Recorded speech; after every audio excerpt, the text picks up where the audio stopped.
Bismillahirrahmanirrahim. Assalamualaikum warahmatullahi wabarakatuh. Saya Wahyu Hadi, semester 7, akan menjelaskan tentang perbedaan pengambilan keputusan menggunakan SPK dan BI dengan tanpa menggunakan sistem informasi. Jadi perbedaan di antara keduanya yaitu jika kita menggunakan SPK dan BI itu akan menghasilkan keputusan yang berbasis data, dan sistem pengambilan keputusan yang kita ambil itu akan lebih cepat, akan lebih akurat, dan akan lebih konsisten.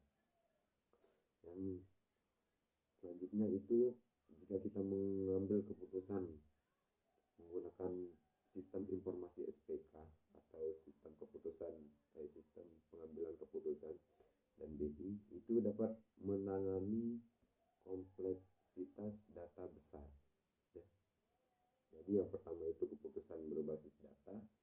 Kalau kita mengambil dengan menggunakan SPK dan BI itu keputusan yang kita ambil itu berbasis data. Yang kedua lebih akurat, lebih cepat, dan lebih konsisten. Dan yang terakhir itu dapat menangani kompleksitas data besar. Nah, bagaimana kalau tanpa menggunakan sistem informasi? Jika kita mengambil keputusan tanpa menggunakan sistem informasi, keputusan yang kita ambil itu akan lebih subjektif. Yang kedua itu akan rentan terhadap bias manusia. Dan yang ketiga, proses lambat dan kurang akurat. Jadi jika kita tidak menggunakan sistem informasi itu, waktu yang kita keluarkan itu akan lebih banyak karena prosesnya akan lebih lama dan kurang akurat karena tidak berbicara tentang data lagi. Nah, selanjutnya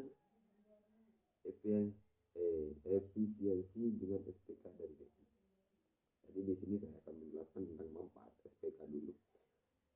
Jadi manfaat SPK itu yang pertama memberikan rekomendasi cepat dan objektif, karena SPK ini sistem pengambilan keputusan ini berbasis data, jadi data yang berbicara, memberikan rekomendasi cepat dan objektif.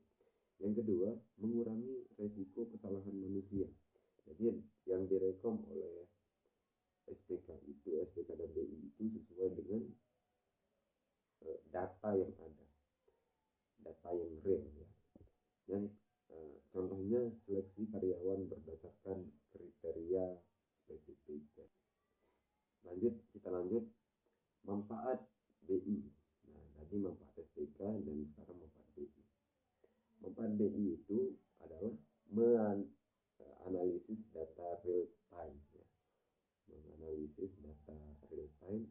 Yang kedua, membantu memahami pola dan tren bisnis. Bisa kita contohkan dengan optimalisis inventory berdasarkan data penjualan. Ya. Kita lanjut komponen utama DSS. Jadi di sini kita akan menjelaskan tentang komponen utama DSS. Yang pertama itu ada namanya DBMS atau Database Management System, yang dimana database management system ini berfungsi untuk mengelola dan menyimpan data yang relevan. Yang kedua itu MMS atau Model Management System, yang dimana model management system ini berfungsi untuk mengelola model analitik untuk mengambil keputusan. Dan yang ketiga itu User Influence atau UI, itu berfungsi untuk antarmuka pengguna untuk mengakses sistem. Dan yang keempat atau yang terakhir itu knowledge base, basis aturan atau pengetahuan untuk mendukung keputusan. Lanjut fungsi utama atau fungsi komponen DSS. DBMS itu memberikan data yang relevan sebagai dasar keputusan. Dan yang kedua MMS itu membantu menganalisis data model matematis atau statistik. Dan yang ketiga UI yang tadi memudahkan pengguna berinteraksi dengan sistem. Dan yang terakhir knowledge base memberikan panduan berbasis aturan untuk keputusan. Jadi Jadi cuma itu yang saya sampaikan, kurang dan lebihnya saya mohon maaf. Sekian, wassalamualaikum warahmatullahi wabarakatuh.